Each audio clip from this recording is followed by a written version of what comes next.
This episode is proudly sponsored by Ypsi Real, your go to guide for everything real, unique, and unforgettable in Ypsilanti. Discover what makes Ypsi truly real. All right, what's up, Ypsilanti? It's your friend Darius here, back at Ohana Lounge. And for this episode, we have Safaa Elmessiri. Is that correct? Yes. Awesome. Welcome. Thank you. Yes. Thanks for having me. Today's topic is recovery and addiction, and it's something that we deal with in Ypsilanti. It's something that is highly dealt with in the U.S. and just around the world. So, I'm very excited to share the work that you do in recovery. So, I guess to start off, how did you get involved in being a recovery advocate? So it all started, just a little background Yeah. for myself. It started when I was a child. I experienced some trauma. Okay. Sure. I'm sorry. I experienced a lot of trauma. Okay. Yeah. Abuse, violence, and a lot of other things that went on for years, in my childhood, which led me to, my teenage years. Yeah. And trying to numb those feelings. I didn't know it at the time. So a form of like self-medicating. I was self-medicating, and I just wanted to numb all those, negative feelings that I had from my childhood. Was it friends that kind of introduced you to different things? It was, yeah. When I was 18, that was the thing to do, was just, hang out, go out to the, restaurants and bars and clubs, and just hang out, drink. Yeah. And then it just, spiraled. Sure. That's how it usually goes. May start off fun, and then it doesn't necessarily end fun. Yeah. Was there a point that you hit what you would call your bottom? Yes, I definitely hit bottom a few years into it. Just certain behaviors were not normal. And that's when I started to realize, that there's a problem here and it needs to change. Yeah. That I needed to make some changes in my life in order to get back on track. Sure. So when you came to that realization, for you, because I know everybody's journey is different, but how did you then transition into I need to get better? So I tried many different methods. I tried doing it on my own. A lot of people do. And I was not successful. Okay. I tried, switching one thing for the other. And that didn't work. Yeah. Then finally, I got on my knees and I prayed. Nice. And I really poured my heart out and I asked God to help me. Yes. Because I was on my way out. Pretty much. Yeah. At the rate that I was going, I knew that I had to make a change or my life was just, and I didn't want that for myself. Right. I did absolutely not want to go anywhere. Yeah, for sure. We only have one life. Exactly.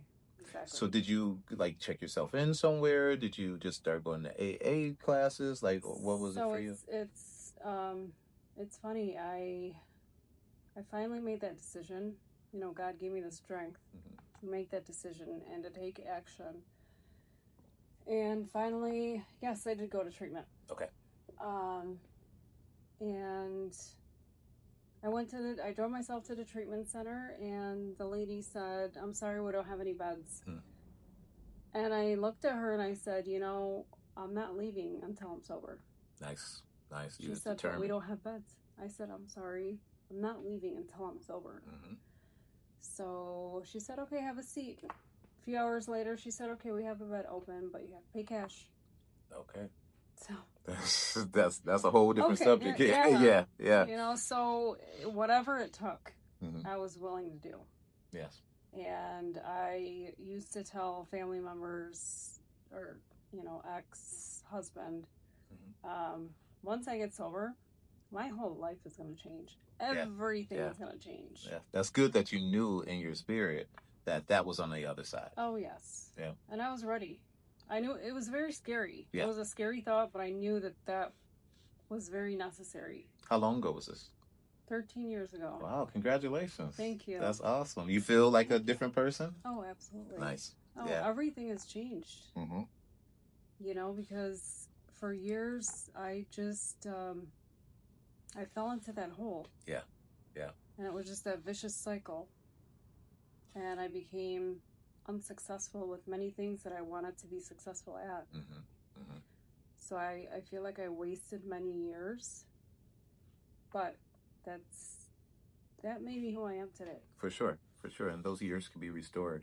How long have you been helping people with recovery? So when I left that lifestyle, I had my kids. I stayed home with them for 6 or 7 years, and then I got back into the working field, I guess Okay. you'd say. Yeah. I started an all women's AA meeting. Awesome. And in Dearborn. Okay. And one of the deputy directors, she said, Safaa, I love the way you work with these women. I'm Nice. creating a position for you as Awesome. a recovery mentor. Mm-hmm. So I said, no, I would love that. So, I started working with the organization. Yeah. And how long ago was that? That was in 2016. Okay. Yeah. So 10 years. So I was with them for about 3 years. Mm-hmm. And it was the best thing I've ever experienced. I had a caseload of almost 150 people. Wow. With co-occurring disorders and who were SMI. What's that? SMI, serious mental illness. Okay. Okay. And just being able to assist these individuals. Mm-hmm. I was very surprised at how many people had that deep of, troubles in their life. Yeah. In their community. And just being able to assist them was the best feeling ever. And so I continued down that path. Yes. So I moved to Oakland County in 2020. Okay. And that's when I started my LLC. Nice. Based on recovery coaching. Okay. Okay. And I partnered with a few coalitions. Okay. And then I partnered with a nonprofit organization, Families Against Narcotics. Awesome. And I started off as a coach. Okay. And I quickly moved to Oakland County program coordinator. Nice. And then I was quickly moved to the Southeast Michigan regional coordinator. Okay. So it was doors just opening. Yes. And it was amazing because I love this field. I eat, breathe, live recovery. Yes. I love educating on substance use disorders and mental health. Yes. And it did open a lot of doors for me. Awesome. I was certified in, Narcan training. Okay. And I've done that for several organizations, many, many police departments, just everywhere. Everywhere I could get in. Yeah, you would go. Yeah. Because you're passionate about helping people in recovery. And also I partnered with Lawrence Tech University. Okay.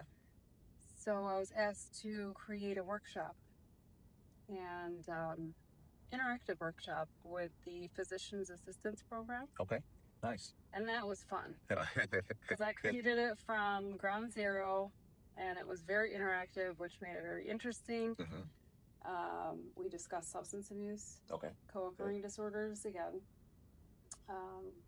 Narcan trainings and mental health disorders, and de-escalation. Mm-hmm. How do you deal with someone who is up here under the influence? Yes. And bring them not down. To set them off. Yes. And yeah. So I have a lot of training in de-escalation. Awesome. And something that you had mentioned before is harm reduction. Yes. That's kind of a somewhat controversial but popular topic right now. Can you explain what that is? So harm reduction is meeting people where they're at. Okay. So if someone's not interested in getting sober, you give them some tools to stay sober until they're ready. Yes. For example, Narcan. I had a client who was not ready to quit using pills. She called me one day crying and overdosing. Oh, wow. I said, use your Narcan. She sprayed her Narcan and she went to the hospital and she made it through. Wow. Now she's one of the directors at University of Michigan. Okay. In like Okay. the philanthropy.